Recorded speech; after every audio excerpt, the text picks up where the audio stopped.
जय हिंद प्यारे साथियों। तो कैसे हैं आप सभी? उम्मीद करते हैं आप लोग बहुत अच्छे होंगे, मस्त होंगे, स्वस्थ होंगे और अपनी पढ़ाई को एकदम बेहतर तरीके से कर रहे होंगे, है ना। हम लोग प्रीवियस वीडियो में लोग जाने थे, लास्ट क्लास में हम लोग पढ़े थे प्राइम नंबर के बारे में, अभाज्य संख्या के बारे में। ठीक है, आज के इस लेक्चर से हम लोग आगे बढ़ेंगे और जानेंगे अभाज्य गुणनखंड क्या है, क्योंकि हमारे सिलेबस में एक्सरसाइज में क्वेश्चंस दिया हुआ था अभाज्य गुणनखंड से रिलेटेड। एक्सरसाइज 1.2 में जब आप पढ़ेंगे वहां पे लिखा है 48 को अभाज्य गुणनखंड के रूप में व्यक्त करें। ठीक है, तो आज की इस वीडियो में यही हम लोग जानेंगे अभाज्य गुणनखंड क्या है, अभाज्य गुणनखंड करने का तरीका क्या होता है, विभाज्यता का नियम क्या है, डिविजिबिलिटी का क्या रूल है। ठीक है, किसी भी संख्या को किस तरह से हम लोग विभक्त करेंगे, कौन से नंबर से डिविजिबल होगा, उन्हीं सब चीजों को हम लोग जानेंगे। ठीक है, आई होप आप लोग अच्छे बेहतर तरीके से पढ़ रहे होंगे और अपना नोट्स भी बना रहे होंगे। ठीक है, बहुत सारे लोगों को ये मानना है कि यूट्यूब पे स्ट्रक्चर मायने में पढ़ाई नहीं हो सकती है। ठीक है, आपको हीरा क्लासेस करके देगा, एकदम सीक्वेंस में पढ़ाएंगे, चाहे वो मैथ्स हो, साइंस हो, सोशल साइंस हो, ठीक है, हिंदी हो, इंग्लिश हो, संस्कृत हो, सब कुछ पढ़ाया होगा, एकदम फ्री ऑफ कॉस्ट होगा, सीक्वेंस मैनर में होगा। इंटायर सिलेबस, पूरा का पूरा सिलेबस आपको करके देंगे एकदम क्वालिटी कंटेंट के साथ। ठीक है, आप हीरा क्लासेस के चैनल को सब्सक्राइब कर लीजिए। यदि आप 10th में नहीं पढ़ रहे, आपके छोटे भाई बहन पढ़ रहे, तो उन लोगों तक शेयर जरूर कर दें। ठीक है, ये क्वालिटी कंटेंट वहां तक पहुंचना चाहिए। ठीक है, आई होप आप लोग वीडियो पसंद आता होगा। ठीक है, मेरा मेहनत पसंद आता होगा। आज के वीडियो को हम लोग स्टार्ट करते हैं। चलिए, अब जैसा कि आप सभी को पता होगा, हम लोग यूट्यूब पे, है ना, कौन सा बैच पढ़ रहे हैं? प्रारंभ बैच पढ़ रहे हैं, जो कि बिहार बोर्ड स्पेशल है 2025-26 के लिए। Bihar board special board exams की तैयारी अब हीरा क्लासेस की जिम्मेदारी। ठीक है, एकदम सीक्वेंस आप लोगों को पहले ही बता चुके हैं इस बैच का क्या क्या फीचर्स है। अभी हम लोग फिलहाल रिकॉर्डेड क्लासेस पढ़ रहे हैं। ठीक है, कुछ दिनों के बाद हम लोग लाइव भी पढ़ेंगे, सारे सब्जेक्ट को लाइव पढ़ेंगे। ठीक है, कंप्लीट ऑल टॉपिक कवर होगा, प्रीवियस ईयर क्वेश्चंस होगा। ठीक है, कंटेंट एकदम प्रीमियम होगा। उसके बाद PYQ, expected MCQ, all subject की पढ़ाई होगी। ऑल सब्जेक्ट मतलब संपूर्ण। ठीक है, फी क्या रहने वाला? एकदम 0। ठीक है, चलिए, कल तो हम लोग पढ़ चुके थे, अभाज्य संख्या तक पढ़ चुके थे। आज हम लोग जानेंगे अभाज्य गुणनखंड के बारे में। ठीक है, शांत भिन्न, अशांत भिन्न, सब कुछ पढ़ लिए थे, थोड़ा बहुत आज देख लेंगे। देखिए, अभाज्य संख्या, है ना, हम लोग अभाज्य संख्या तक पढ़ चुके थे, प्राइम नंबर के बारे में पढ़ चुके थे। ठीक है, चलिए आगे बढ़ते हैं। आज थोड़ा सा पीछे वाला चीज रिकॉल कर लेते हैं। ठीक है, वार्म अप करते हैं थोड़ा सा। देखिए, अभाज्य संख्या क्या है? कौन सी संख्या? अभाज्य संख्या। अभाज्य संख्या आपने यदि कल का लेक्चर्स नहीं देखा, पीछे वाला लेक्चर्स नहीं देखा, जरूर जाके देखिए। ठीक है, क्योंकि उसमें हम सब कुछ पढ़ा चुके हैं। भाज्य संख्या क्या है, अभाज्य संख्या क्या है, उसके बारे में हम लोग पढ़े हैं। ठीक है, आज हम लोग पीछे के थोड़ा बहुत रिकॉल करते हैं ताकि आपको समझ में आए, अच्छा लगे। अभाज्य संख्या, देखिए, अभाज्य संख्या के बारे में बताए थे, वैसा नंबर, वैसा संख्या, है ना, जिसका केवल 2 ही गुणनखंड हो। ठीक है, ओनली 2 फैक्टर्स, 2 गुणनखंड होना चाहिए, मतलब किसी के टेबल में नहीं आना चाहिए। जैसे एग्जांपल लेते हैं, जैसे हमने बोला 7 क्या 7 अभाज्य संख्या है? बोलेंगे हाँ है। क्यों? क्योंकि ये 1 से डिवाइड होता है और 7 से होता है, इसके अलावा किसी नंबर से डिवाइड नहीं होता है, केवल 2 ही फैक्टर है। आगे बढ़ते हैं, जैसे हमने लिया 13 1 से डिवाइड होगा, 13 से होगा, है ना। इस तरह की चीज हम लोग पढ़े थे और बोले थे सबसे छोटी अभाज्य संख्या क्या है? तो 2 है। सबसे छोटी सम अभाज्य संख्या, वो भी 2 है। एग्जाम में बहुत बार पूछा गया सबसे छोटी सम अभाज्य संख्या क्या है, तो हम लोग बोलेंगे 2 है। क्या है? ओनली 2।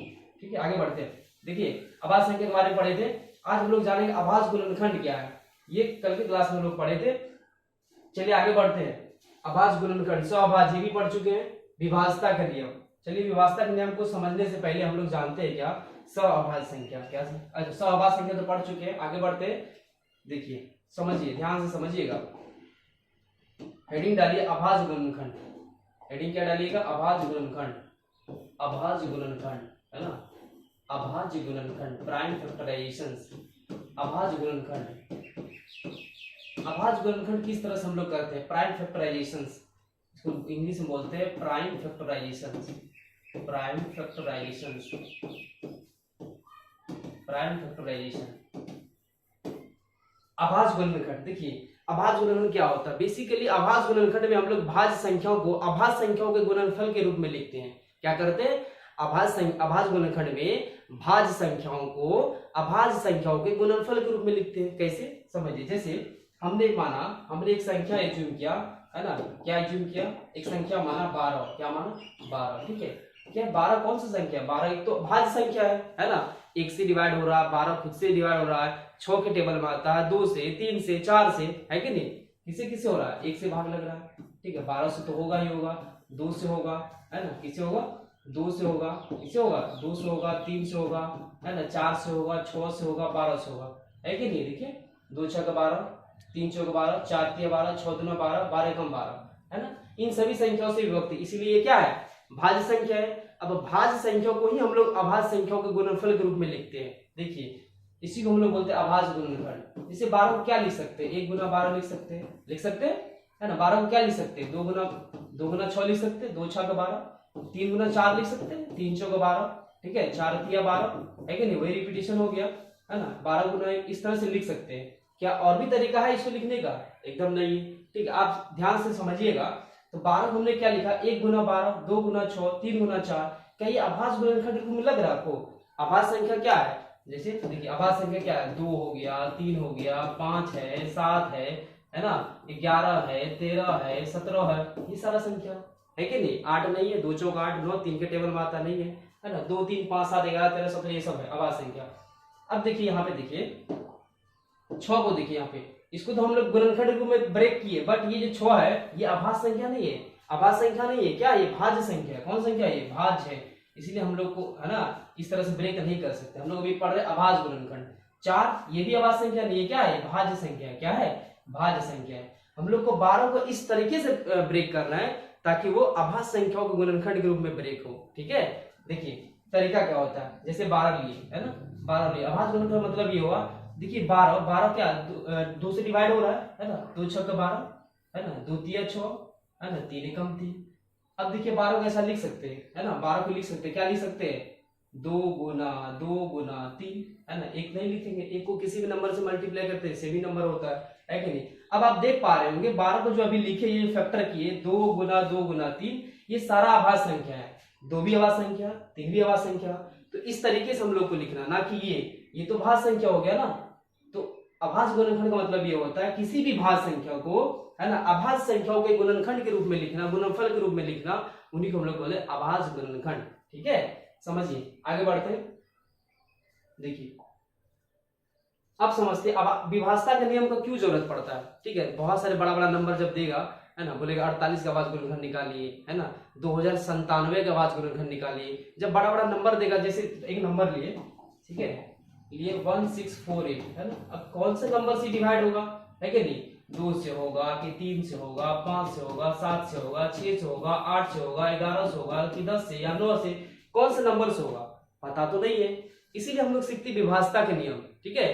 2 का विभाज्यता का नियम क्या है, 3 का क्या है, 4 का क्या है, 7 का क्या है, 8 का क्या है, सभी नंबर का विभाज्यता का नियम जब सीख लेंगे तो पता चलेगा, संख्याओं को देखने के बाद ही पता चलेगा, अच्छा ये नंबर इससे डिवाइड होने वाला है, ठीक है। इसलिए हम लोग विभाज्यता के नियम सीखते हैं, एकदम आपको सीक्वेंस मैनर में पढ़ा रहे हैं, ठीक है।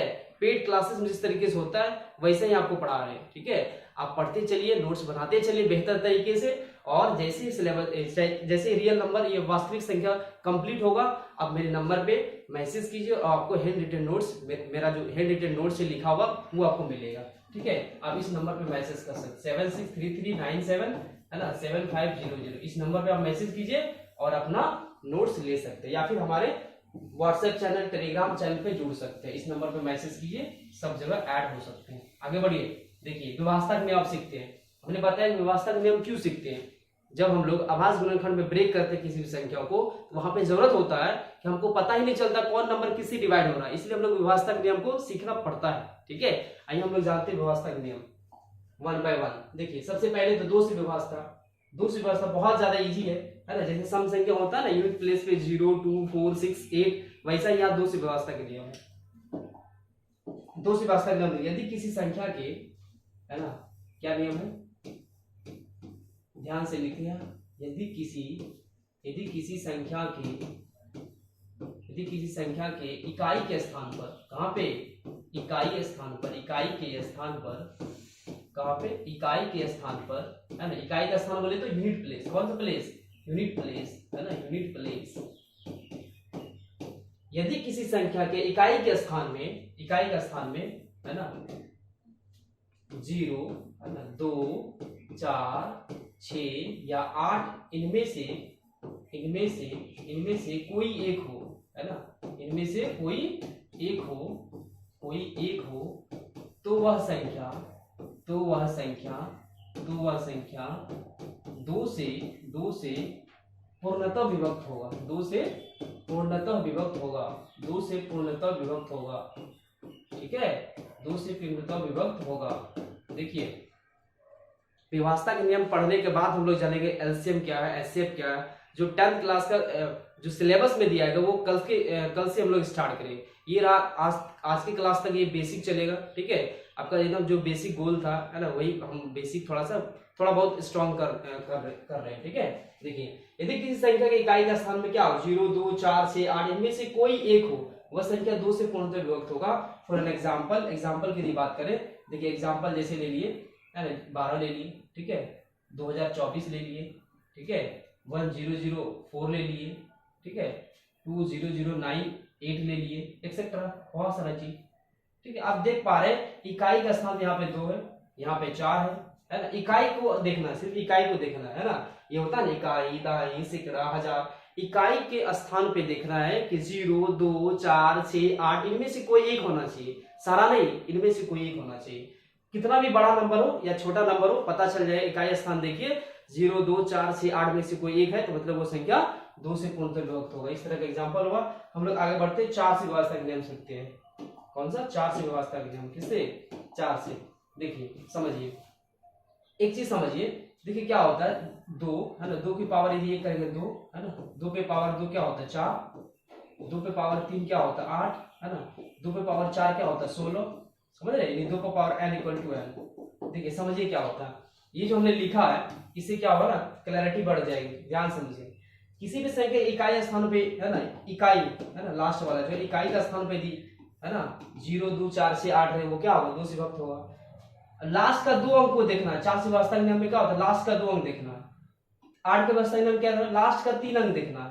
16 से कोई नंबर का होगा, जब लास्ट का 4 अंक को देखना है। लास्ट का 4 अंक यदि विभक्त हो रहा है तो पूरा नंबर 16 से विभक्त होगा। लास्ट का 3 नंबर यदि 8 से विभक्त हो रहा है तो पूरा नंबर 8 से विभक्त होगा, ठीक है। यही चीज है, 2 के पावर 1, 2 दूना 4, 2 का स्क्वायर 4, 2 का क्यूब 8, 2 का पावर 4 16, इस तरह से हम लोग जानते हैं। जैसे देखिए अभी 2 है ना, 2 क्या लिखते हैं 2 पे पावर 1, इसीलिए इकाई को सिर्फ देखना है। किसी संख्या के इकाई का स्थान में क्या हो 0, 2, 4, 6, 8 इनमें से कोई एक हो, है ना। फॉर एग्जांपल्स ढेर सारा दिए, ठीक है। आई होप समझ में आया होगा। आगे बढ़ते हैं, 4 से विभाजता का नियम सीखते हैं, है ना। किसका सीखते हैं? 4 से विभाजता का नियम सीखते हैं। ध्यान से समझिएगा, क्या लिखेंगे, यहाँ लिखेंगे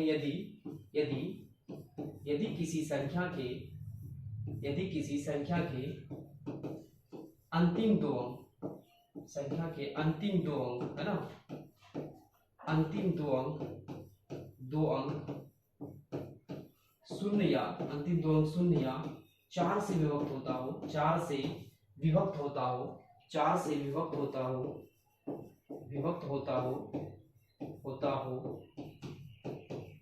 तो वह संख्या 4 से पूर्णतः विभक्त होगा। 4 से पूर्णतः विभक्त होगा। 4 से क्या होगा? पूर्णतः विभक्त होगा। समझ रहे हैं, है ना। अभी जस्ट हमने बताया था कि इकाई को देखेंगे 2 के विभाजता के नियम में, ठीक है। लास्ट का 2 डिजिट देखेंगे 4 के विभाजता के नियम में, लास्ट का 3 डिजिट देखेंगे 8 के विभाजता के नियम, लास्ट का 4 डिजिट देखेंगे 16 के विभाजता के नियम में, ठीक है। देखिए यहाँ पे 4 से व्यवस्था सीख रहे हैं ना। यदि किसी संख्या के अंतिम 2 अंक, क्या देख रहे हैं, अंतिम 2 अंक क्या होना चाहिए? शून्य होना चाहिए। शून्य का मतलब क्या होता है? देखिए एक एग्जांपल लेते हैं, ध्यान से समझिएगा। जैसे एग्जांपल ग्रुप में 100 लिए, क्या लिए 100, क्या 104 से भाग नहीं होता है? क्या होता है ना, 2500 के 100 है ना, 4 से भाग देंगे 25 होगा, 2500 के 100, 25 4 100 है ना। इसलिए 100 लास्ट में डबल जीरो है तो मतलब वो डेफिनेटली क्या होगा 4 से विभक्त होगा। जैसे कोई नंबर लिए 2404 ले लिए, लास्ट का 2 अंक देखिए 04 मतलब 4 ही हुआ ना। जैसे देखिए क्या लिए, ऐसा लिए, लास्ट का 2 अंक देखना, सिर्फ पूरा नंबर विभक्त हो जाए। लास्ट का 2 अंक यदि है ना, लास्ट में देखिए 16 है ना, ये यदि विभक्त हो रहा है 4 से तो पूरा नंबर 4 से डेफिनेटली विभक्त होगा। आप भाग देखे भी देख सकते हैं, ठीक है। आगे बढ़ते हैं, आई होप समझ में आएगा 2 और 4 का नियम। अब देखिए 8 से विभाजता का नियम, है ना। 8 का मतलब क्या हुआ 2 पे पावर 3, लास्ट का 3 अंक, है ना। चलिए आप कॉपी में नोट करते हैं, चलिए देखिए लिखते हैं, समझिए इसका डेफिनेशन देखिए, समझिए यदि किसी संख्या के, है ना, यदि किसी संख्या के अंतिम तीन अंक, यदि किसी संख्या के अंतिम तीन अंक, है ना, कौन सा अंक, अंतिम तीन अंक 8 से विभक्त होता है, 8 से विभक्त होता है, 8 से विभक्त होता है, तो वह संख्या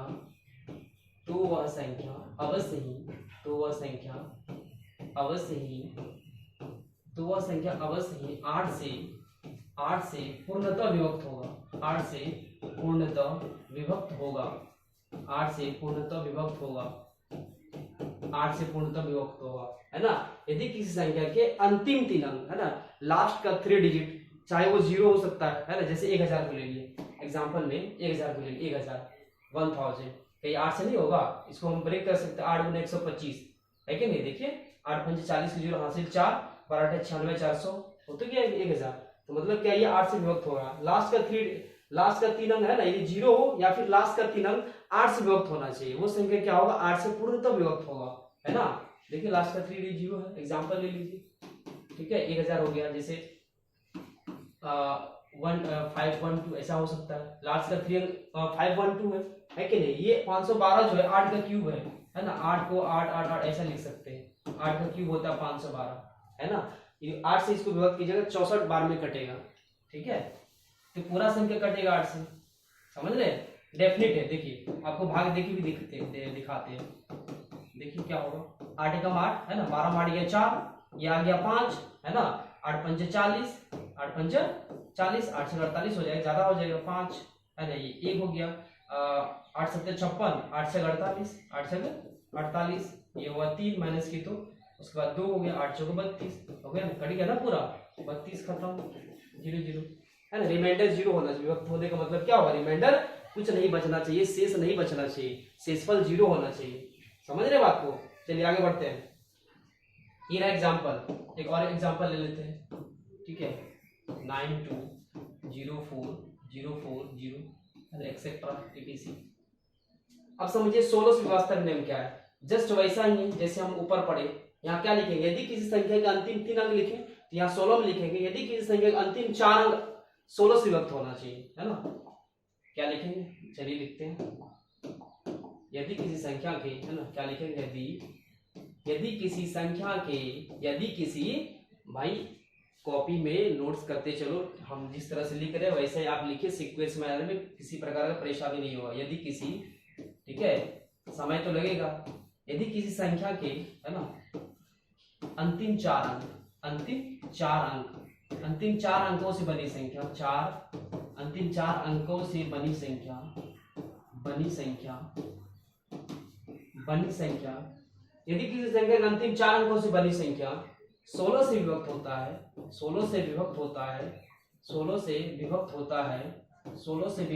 है, तो वह संख्या अवश्य ही 16 से पूर्णतः विभक्त होगा, 16 से पूर्णतः विभक्त होगा, या फिर ऐसा भी बोल सकते हैं, कैसा बोल सकते हैं, यदि किसी संख्या के अंतिम 4 अंक 0 या फिर अंतिम 4 अंक 16 से कटना चाहिए, ठीक है, सिंपल सा बात है। अंतिम 4 अंक क्या लिखे, यहाँ अंतिम 4 अंक को देखना है, 8 में क्या लिखा, अंतिम 3 अंक को देखना है, सिंपल सी बात है, रटना थोड़ी है। एग्जाम्पल देखिए, एग्जाम्पल की बात करते हैं, जैसे देखिए 172, है ना, 864, एक एग्जाम्पल लेते हैं, 4 क्या लिए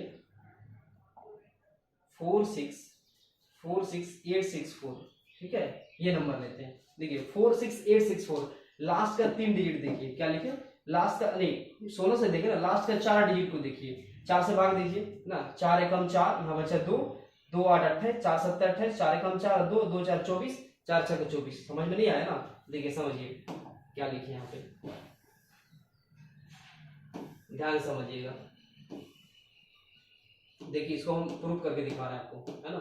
16 से 20 को भाग दीजिएगा, है ना, 4 6 8 6 4 को, तो क्या होगा, है ना, 16 दूना 32, 16 दूना 32, 100 2 गया 4, 1 48 हो गया, है ना। 16 9 144, है ना, 144, 8 में 4 गया 4, यहाँ बचा कितना 8, 16 तिया 48, खत्म 6, है ना। 0 बार में देंगे तो यहाँ गया 4, 16 चौके 64, कट गया ना। तो इस तरह से लास्ट के 4 अंक को देखना, या फिर लास्ट के 4 अंक 0 हो जाए वो भी सही है, या फिर ऐसा लिख सकते हैं 1 0 0, है ना, 1 0 0 6 4, लास्ट का 4 अंक देखिए क्या होगा 0 0 6 4।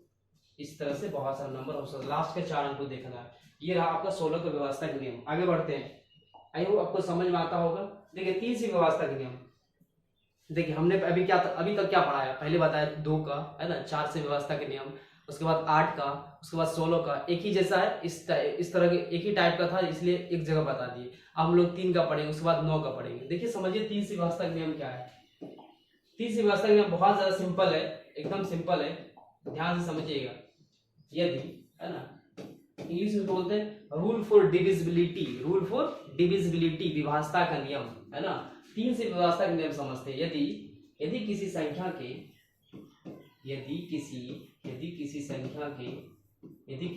के समस्त अंकों का योग, है ना, समस्त अंकों का योग, समस्त अंकों का योग मतलब क्या होगा, अंक को जोड़ देंगे, जितना भी अंक होगा संख्या में उसको ऐड करेंगे, ठीक है। क्या लिखे, यदि किसी संख्या के समस्त अंकों का योग 3 से, समस्त अंकों का योग, है ना, समस्त अंकों का योग 3 से विभक्त होता हो, 3 से विभक्त होता हो, तो वह संख्या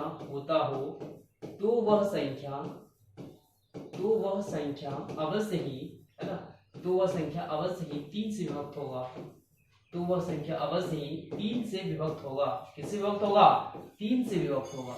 एग्जाम्पल देखिएगा, विभक्त होगा, ध्यान से समझिएगा। क्या लिखे, यदि किसी संख्या के समस्त अंकों का योग 3 से विभक्त होना चाहिए, मतलब सम ऑफ डिजिट को सम करेंगे, जोड़ेंगे। एग्जाम्पल से समझिएगा, क्लियर होगा एग्जाम्पल से। देखिए एग्जाम्पल लेते हैं, जैसे लिए 1 2 4, है ना, 1 2 4 1, ठीक है।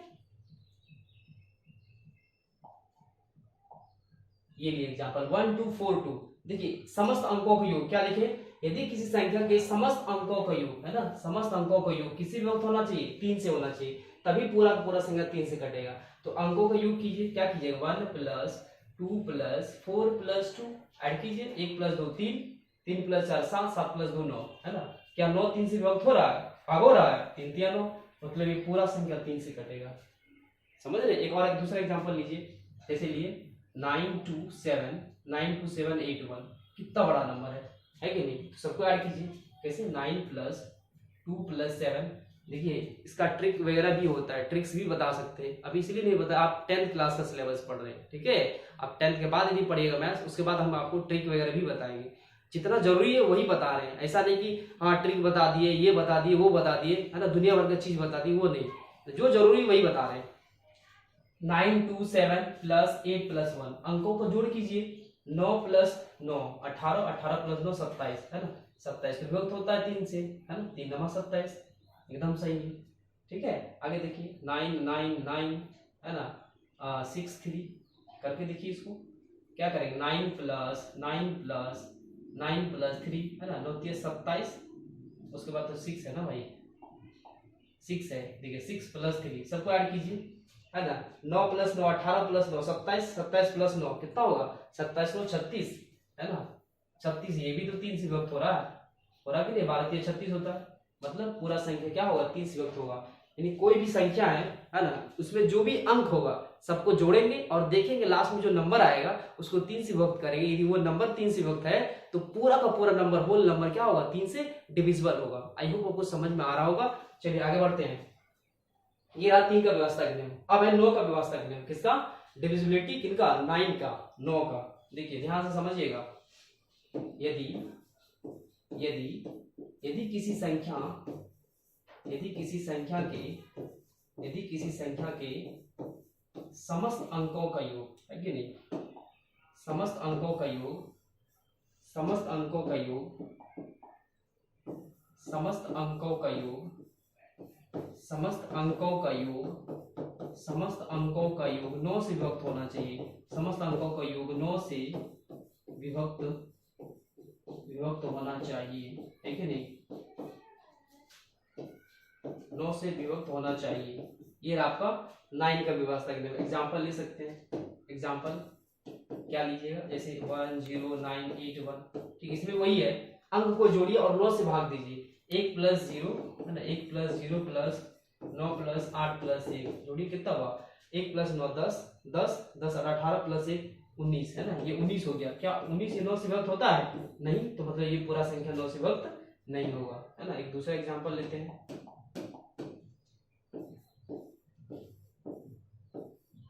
ये एग्जाम्पल लेते हैं, सबको जोड़िए। अरे क्या लिखे? 7 2 8 6 3 1, है ना, सबको ऐड कीजिए।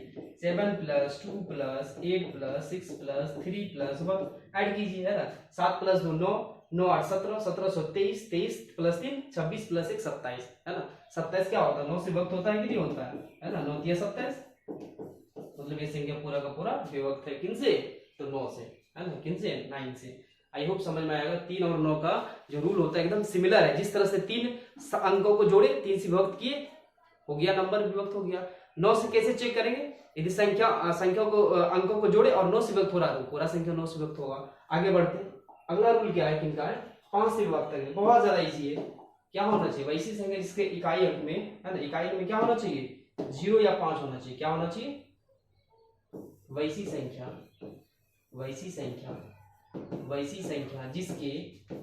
जिसके इकाई अंक में, है ना, कहां पे? वैसी संख्या जिसके इकाई के अंक में, है ना, 0 या 5 हो। क्या हो? 0 या 5 हो, है ना। यानी वैसा संख्या जिसके इकाई अंक में 0 और 5 हो। 0 या 5 के अलावा भी दूसरा नंबर हो तो 5 से विभक्त नहीं होगा। सिर्फ इकाई अंक को देखना, यूनिट प्लेस को देखना, 0 है या 5 है, बस हो गया काम।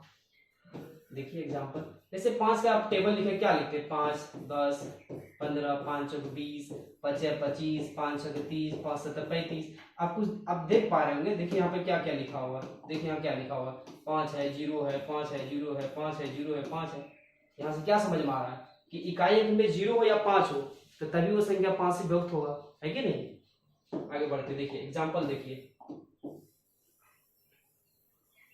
एग्जाम्पल है आपके लिए, क्या है एग्जाम्पल? जैसे लिए 7 5 ले लिए, ठीक है, 1005 ले लिए। इकाई को देखना, सिर्फ 5 होना चाहिए और 0 होना चाहिए। या फिर ऐसा लिख सकते हैं, 1000 को ले लीजिए, कुछ भी लिख दिए, जो मन से लिख दिए, लास्ट में सिर्फ 5 या 0 लगा दीजिए, वो नंबर 5 से विभक्त होगा। बहुत ज्यादा इजी है, ठीक है। आगे समझते हैं 10 से विभाजक नियम, है ना। वैसी संख्या, है ना, वैसी संख्या जिसके इकाई अंक में, वैसी संख्या जिसके, है ना, वैसी संख्या जिसके इकाई अंक में क्या होना चाहिए? 0 हो, है ना। इकाई अंक में क्या हो? 0 हो। मोतीचूर का लड्डू, है ना, 0, है ना, ये वाला 0 होना चाहिए, ठीक है। 0 हो, क्या लिखे? वैसी संख्या जिसके इकाई अंक में 0 हो तो वह संख्या,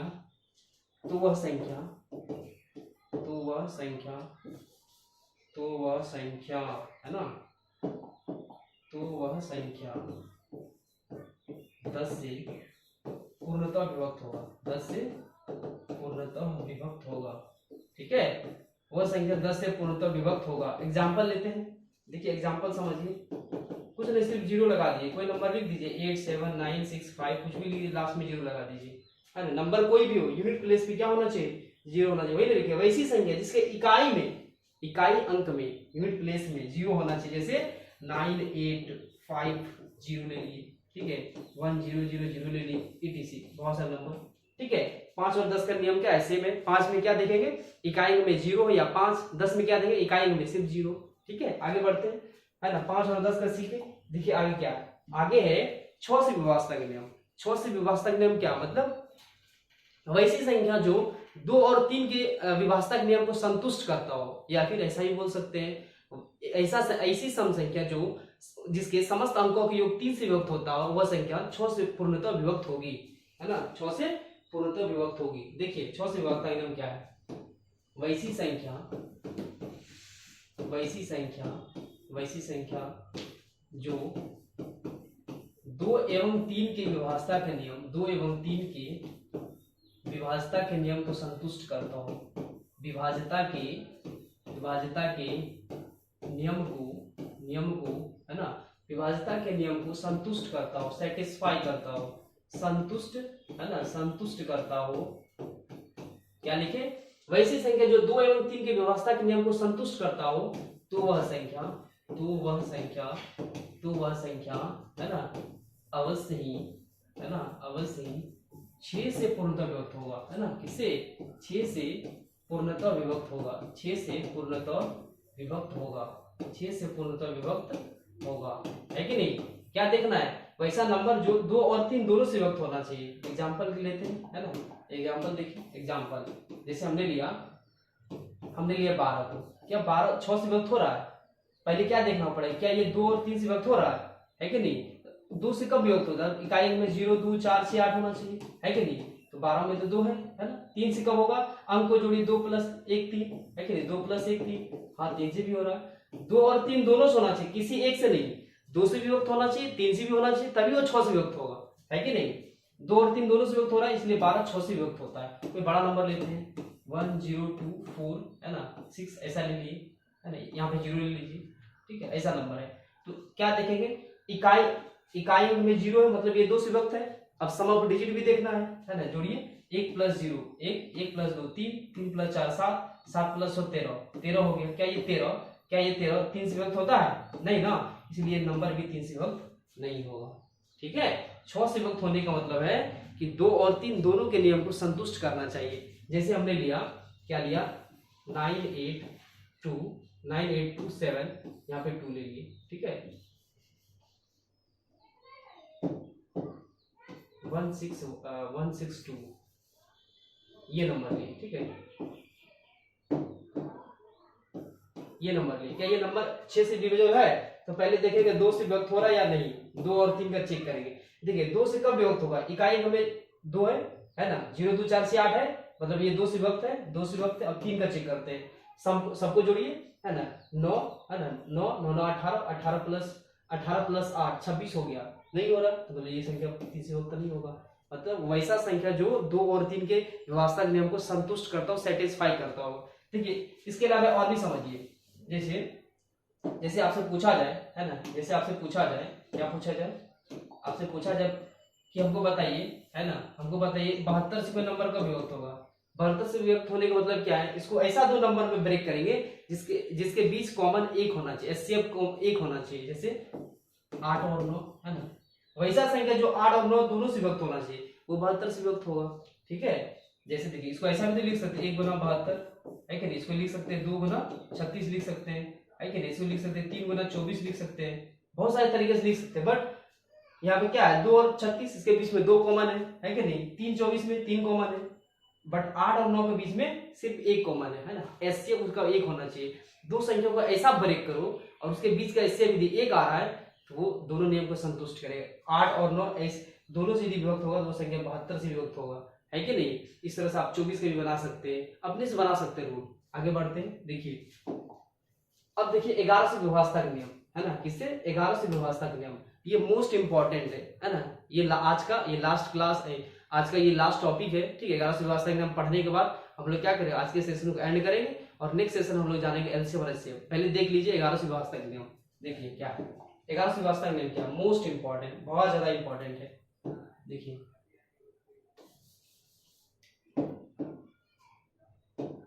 यदि किसी संख्या के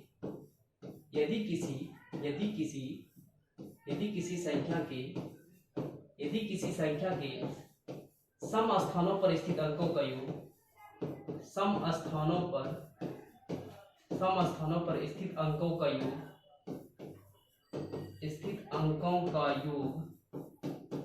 सम स्थानों पर स्थित अंकों का योग एवं विषम स्थानों पर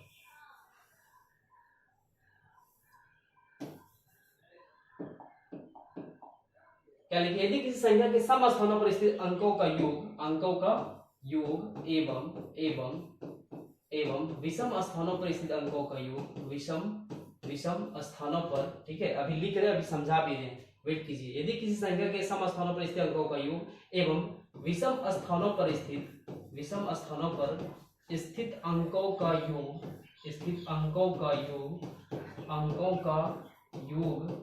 का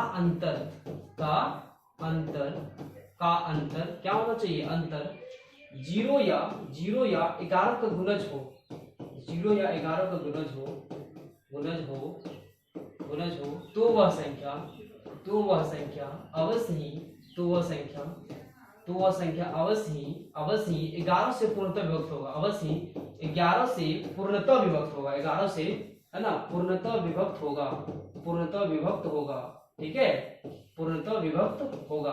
ध्यान से समझिएगा क्या लिखे, यदि किसी संख्या के सम स्थानों पर स्थित अंकों का योग, है ना, सम स्थानों पर स्थित अंकों का एवं विषम स्थानों पर स्थित अंकों का योग का अंतर, ठीक है, का अंतर, अभी समझा रहे हैं आपको सम स्थान क्या है, विषम स्थान क्या है। एग्जाम्पल लेते हैं, एक एग्जाम्पल लीजिए, जैसे हमने लिया एग्जाम्पल, क्या लिया 1331, ठीक है, क्या लिए 1331, है ना, क्या लिए 1331। देखिए सम स्थान क्या होगा, ये एक के बाद एक, जैसे यहाँ देखिए 1 2 3 4 5 6 ऐसा कितने है ना, ये इसको, ये सम है ना, एक के बाद सम है कि नहीं, ये सम है, ये विषम है, विषम के बाद फिर सम, है ना, फिर विषम, फिर सम, है कि नहीं। मतलब सम स्थान पे जो आएगा उसको जोड़ेंगे, फिर जो विषम स्थान पे आएगा उसको जोड़ेंगे। ये सम है तो ये विषम है, सम स्थान पे जो आएगा उसको जोड़ेंगे, फिर विषम स्थान पे जो आएगा उसको जोड़ेंगे, फिर उसका अंतर करेंगे, 0 होना चाहिए या फिर 11 का गुणज होना चाहिए, ठीक है। जैसे यहाँ पे देखिए, एक को लिए, एक यदि विषम पे है, ये वाला 3 विषम में होगा और ये 3 ये 1 होगा, है कि नहीं। अब इनको क्या कीजिए, ऐड कीजिए और इसका डिफरेंस देखिए, क्या किए 1 + 3, है कि नहीं, क्या हो 1 + 3, क्या हो 1 + 3, है कि नहीं। इनका सम हो, यहाँ पे क्या हुआ 3 + 1 कर दिया, और इसका डिफरेंस है ना, डिफरेंस 3 + 1 4 में से 4 को माइनस किया 0 हो गया, है ना, 0 यदि आ गया तो मतलब ये संख्या 11 से विभक्त होगा। अब भाग देके देखिए, 11 से यदि 13 से 31 को भाग देंगे तो 11 एकम 11, है कि नहीं, बचा यहाँ पे 2 23, 11 दूना 22, है कि नहीं, 1 11 एकम 11 पूर्णतः विभक्त है।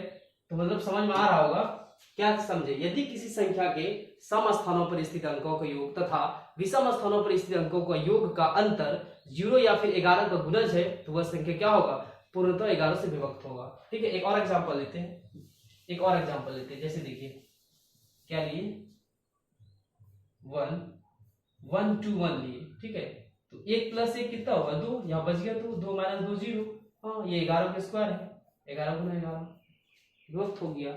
और ढेर सारे नंबर लेकर आप चेक भी कर सकते हैं।